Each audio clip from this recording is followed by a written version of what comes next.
I'm Jack Ruston, welcome to Ruston's Boneyard. Now the other day I was breaking down a beef forerib, much like this one, when I happened across something that I think you might like, Carnivore Cheetos. Now Cheetos obviously are one of those foods that we wish we had never invented. They are pretty much the epitome of what we should not be eating. Agricultural waste products, fried in vegetable oil and then coated in some sort of grim synthetic flavouring. But they are delicious, and a lot of us in the low carb, paleo, carnivore world, we miss some of this junk food that we used to eat that got us sick in the first place. Now, normally I recommend that people don't go recreating junk food, making cakes out of nuts and sweeteners and all this kind of stuff. It normally leads to problems because actually large quantities of these things are often not a good thing. But this is a pretty benign little snack and I think you're going to like it. So what I'm going to do is I'm going to remove the fat cap from this beef rib. Okie dokie, so here we go. Look, we've got these bits of fat. There's the main bits of the cap, and then there's this bit from the end of the ribeye. Now, as you can see, I haven't gone crazy trying to trim every last bit of lean meat off this. It actually helps us for this to have, just a few bits just left on there. That's actually pretty good. So what I'm gonna do now is I'm just gonna cut this up and we're gonna render some tallow. I'm gonna take, this little end piece here and I'm just gonna do it into thin kind of little strips like this. But I'm not worried if, for example, this bit which is more round, I'm just gonna do that into those little chunks. The thinner it is, the more fat's gonna actually render out, and what we're gonna be left with is these nice little kind of cracklings. Now, obviously, you don't have to break down a beef forerib to get this kind of fat. You can go to your butcher and ask them to give you some beef fat. Now, as you can see, I'm putting all of this fat into my skillet here. I've got a 12-inch cast iron skillet. And what we're gonna do is we're just gonna pop that onto a high heat to start off with. Get it up to temperature and then turn it down reasonably promptly and just be patient with it. Before we put it on the heat, we are going to season these bits with some salt. What we're going to do later to give it a bit more of that Cheeto vibe is going to add a little bit more on the salt front. So we don't want to go crazy.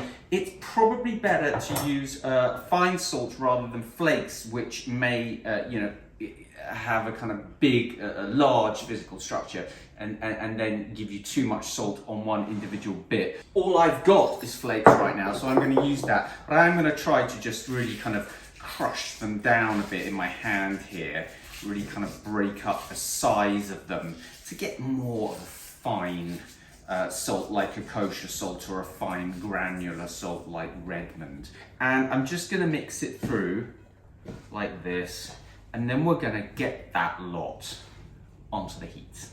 Now while that's going, I'm just breaking down these back ribs, and what I'm doing is I'm keeping these sort of intercostal bits between the ribs. I'm keeping these as kind of steak bites, but what you notice is that on what's left on the bones when you trim those off is these little kind of fatty bits of meat that aren't really big enough to be called a chunk. And actually, those are delicious to just chuck in with this rendering fat, and they'll just crisp up in a really nice way. So by all means, if you're trimming this down yourself, take these little bits and pop them in. Now look, this has been on the heat for about 10 minutes now, and this is the point I'm looking for to turn it down. There's some colour developing, there are no raw bits, there's no point, just turning the heat down, and then when you turn the pieces over and there's a cold bit, it's just going to take the heat out of the pan.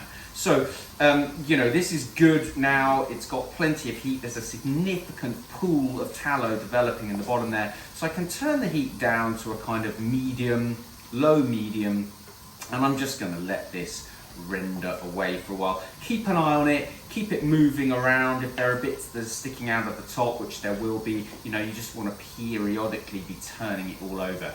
So here we go, look, this has been in for about 20 minutes. And what we're seeing is that it's really starting to develop, this sort of deep, dark mahogany colour. Some bits more than others, and we need to be a little bit careful now because we don't want to burn this.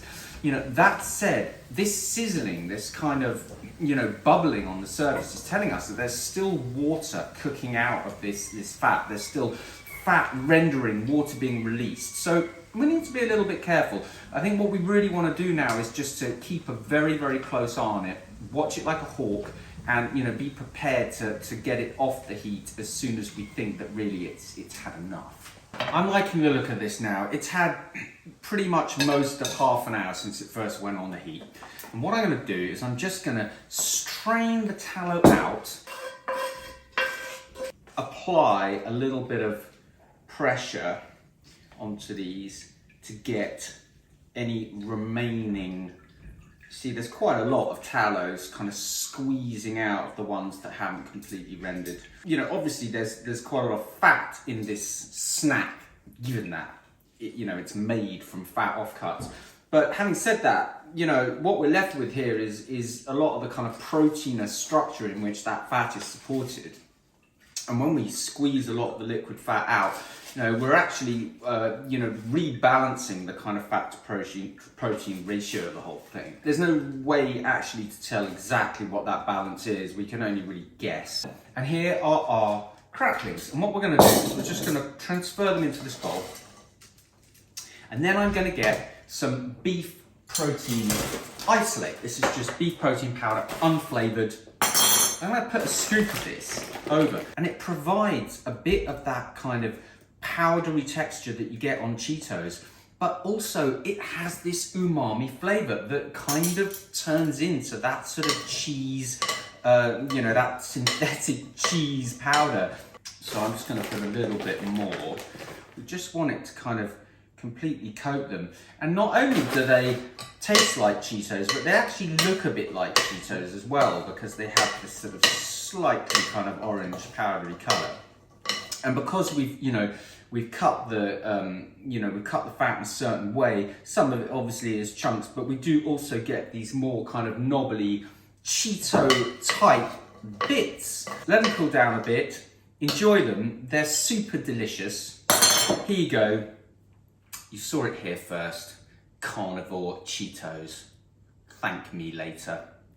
Have a good day. Keep cooking.